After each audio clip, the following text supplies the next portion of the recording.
जय श्री कृष्ण दोस्तों। भगवत गीता के पहले अध्याय का 18 और 19वां श्लोक।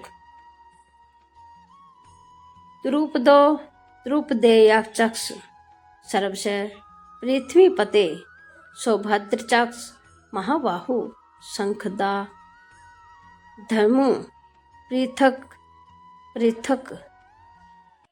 हे पृथ्वीपति,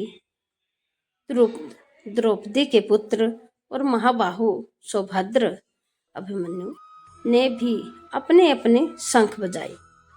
इस श्लोक में पांडव पक्ष के अन्य प्रमुख योद्धाओं का वर्णन किया गया है, जिन्होंने भी अपने अपने शंख बजाकर युद्ध के लिए अपनी तत्परता की घोषणा की। द्रुपद पांचाल के राजा और द्रौपदी के पिता द्रुपद पांडवों के एक शक्तिशाली सहयोगी हैं। युद्ध भूमि पर उनकी उपस्थिति पांडवों को महत्वपूर्ण राजाओं का समर्थन दर्शाती है। द्रौपदी के पुत्र, जिन्हें उप पांडव के रूप में जाना जाता है, ये द्रौपदी और पांडवों के 5 पुत्र हैं। प्रतिविंध्य युधिष्ठिर का पुत्र, सुतसोम भीम का पुत्र, श्रुतकर्मा अर्जुन का पुत्र, शतानिक नकुल का पुत्र और श्रुतसेन महासहदेव का पुत्र। उनकी भागीदारी अगली पीढ़ी के योद्धाओं के रूप में अपने पिताओं के साथ खड़े होने का संकेत देती है।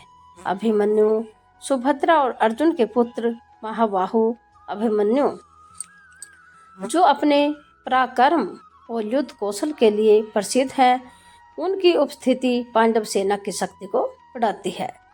इन योद्धाओं द्वारा अलग अलग दिशाओं से अपने अपने शंख बजाने का उल्लेख पांडव सेना में व्यापक और समन्वित तत्परता को दर्शाता है।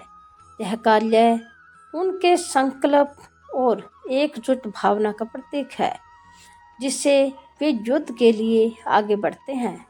प्रत्येक योद्धा अपनी सामूहिक शक्ति में योगदान देता है। श्लोक 19वां।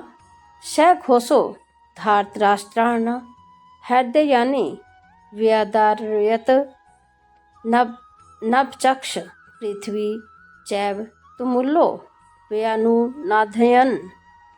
हे पृथ्वीपति धृतराष्ट्र, वह ध्वनि जो शंखनाद से उत्पन्न हुई थी, वे आपके पुत्रों के हृदय को चीर दिया। वह आकाश और पृथ्वी दोनों में गूंज उठी। इस श्लोक में पांडवों के युद्ध घोष और शंखनाद का कौरव सेना के पर प्रभाव बताया गया है। शंखनाद की ध्वनि इस श्लोक को में बताया गया है कि पांडव योद्धाओं द्वारा शंख बजाने की ध्वनि ने कौरव सेना पर गहरा मनोवैज्ञानिक प्रभाव डाला है। यह ध्वनि इतनी तेज और प्रबल थी कि उसने उनके हृदय को प्रतीकात्मक रूप से चीर दिया, जिससे उनमें भय और चिंता उत्पन्न हुई। धृतराष्ट्र के पुत्रों के हृदय को चीर दिया। इस वाक्यांश का मतलब है कि कौरवों ने मनोवैज्ञानिक रूप से अत्यधिक दबाव और भय का अनुभव किया। अचानक तेज और भयानक ध्वनि ने उन्हें हतोहताशित कर दिया, जिससे उनकी आत्मविश्वास और युद्ध के लिए तैयारी प्रभावित हुई। आकाश और पृथ्वी में गूंज उठी। यह ध्वनि सीमित नहीं रही, बल्कि आकाश और पृथ्वी दोनों में गूंज उठी।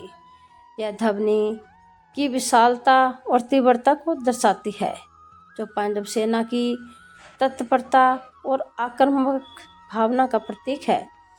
यह तीव्र ध्वनि पांडवों के सामूहिक संकल्प और प्रभावशाली उपस्थिति का प्रतीक है, जो कौरवों को उनकी मंशा स्पष्ट रूप से समझाती है।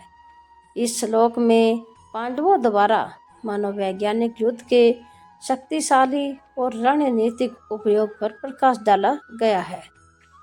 उनके शंखनाद की अत्यधिक ध्वनि और आक्रामकता का उद्देश्य शारीरिक युद्ध शुरू होने से पहले ही शत्रु को हतोहताशित करना था, जो युद्ध में मनोबल और मनोवैज्ञानिक स्थिति की महत्वपूर्ण को दर्शाता है। जय श्री कृष्णा।